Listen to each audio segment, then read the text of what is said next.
Credit policy છે ત્યારે સહયોગી ચેનલ CNBC TV 18 એક પોલ કર્યો છે। આ પોલની વિગત આપવા સહયોગી ચાંદની શુક્લા જોડાઈ ગયા છે। ચાંદની, ક્રેડિટ પોલિસીને લઈને શું પોલ બની રહ્યો છે?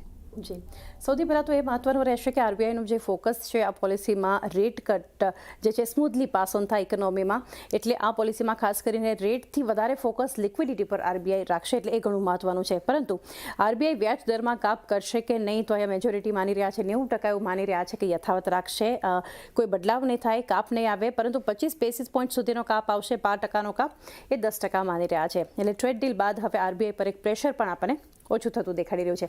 ત્યારબાદનો જે પોલ છે કે 2026માં કેટલા કાપ કે વધારા થઈ શકે છે ફેબ્રુઆરી સહિત અગર જોઈએ તો 25 બેસિસ પોઈન્ટ સુધીનો કાપ 30% માની રહ્યા છે, પરંતુ અહીંયા પણ મેજોરિટી 70% માની રહ્યા છે કે એમાં કોઈ ફેરફાર કરવામાં નહીં આવે। અને જો રેટ નહીં તો આરબીઆઈનું ફોકસ ક્યાં રહેશે? લિક્વિડિટી પર। તો યીલ્ડને અંકુશમાં રાખવા માટે અહીંયાથી પગલાં આવી શકે છે। તો OMOs દ્વારા લિક્વિડિટી વધારે, સાથે લિક્વિડિટી માટે CRR ઘટાડે, એ એક અનુમાન બનતું જોઈ રહ્યા છે। સાથે જ રૂપિયા માટે આરબીઆઈ તરફથી કોઈ પગલાં આવશે કે નહીં, તો અહીંયા સંપૂર્ણપણે 100% માની રહ્યા છે કે હંમેશાની જેમ અહીંયા પણ કોઈ પગલાઓ એના દ્વારા રૂપિયાને લઈને નહીં કરવામાં આવે આરબીઆઈ દ્વારા। તો 31 માર્ચ સુધી 10 વર્ષની yieldક્યાં હશે? તો 6.70%ની નીચે હશે, એ 40% માની રહ્યા છે। મત ડિવાઇડેડ છે આમાં, 6.70 થી 6.80% રહી શકે છે, 40% માની રહ્યા છે, અને 20% માની રહ્યા છે 6.80ની ઉપર રહી શકે છે। 31 માર્ચ સુધી હવે રૂપિયાના ફ્રન્ટ પર જોઈએ તો ક્યાં હશે?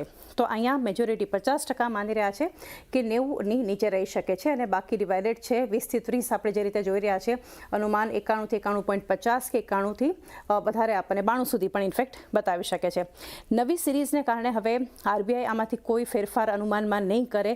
એક તો જીડીપી અનુમાન અને CPI અનુમાન જે હાલનું છે 7.3% અને 2% CPI અનુમાન એ યથાવત રાખશે, એમાં પણ કોઈ બદલાવ કરવામાં નહીં આવે। નવી સિરીઝમાં CPIની રેન્જ કેટલી રહી શકે છે?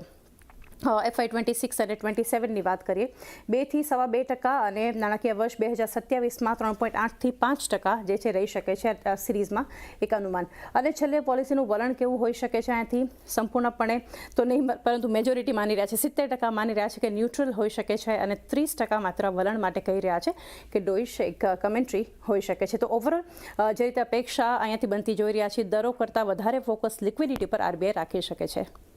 જી ચાંદની, ઘણો આભાર તમારો અમારી સાથે જોડાવા બદલ। તો